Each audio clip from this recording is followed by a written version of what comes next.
దళితులకి శిక్ష. వైకాపా ఎమ్మెల్సీ సహా 9 మందికి 18 నెలల జైలు. 1996 నాటి కేసులో విశాఖ కోర్టు తీర్పు.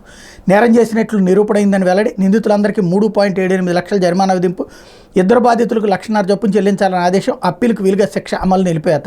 దళిత యువకులకు అమానవీయంగా శిరోమండనం చేసి మీసాలు కనుబొమ్మలు తీసేయించిన ఘటనలో వైకాపా ఎమ్మెల్సీ మండపేట వైకాపా ఎమ్మెల్యే అభ్యర్థి తోట త్రిమూర్తులు దోషి అని విశాఖపట్నం కోర్టు తేల్చింది. ఆయనతో పాటు మరో 8 మంది దోషులేనని స్పష్టం చేసింది. దళితులకు శిరోముండనం, వారిపై దాడి చేశారని నేర నిరూపణ అయినట్టు తెలిపింది.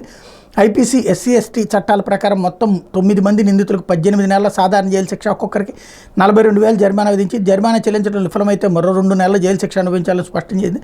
శిక్షలన్నీ ఏకకాలంలో అనుభవించాలని పేర్కొంది అన్నటువంటి వార్తని హైలైట్ చేశారు. ఇక్కడే అసలు పాయింట్ ఏంటంటే వైకాపా ఎమ్మెల్సీ సహా 9 మందికి 18 నెలల జైలు శిక్ష అని రాశారు. కరెక్ట్. కానీ ఈ నేరం జరిగింది ఎప్పుడు?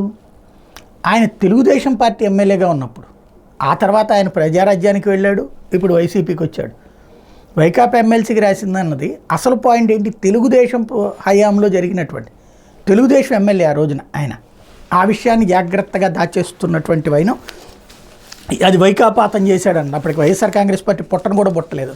కాకపోతే జనాలకి ఇప్పుడున్నటువంటి జనాలకి తెలియదు కదా, కాబట్టి రెచ్చగొట్టడానికి ఉపయోగపడేటటువంటి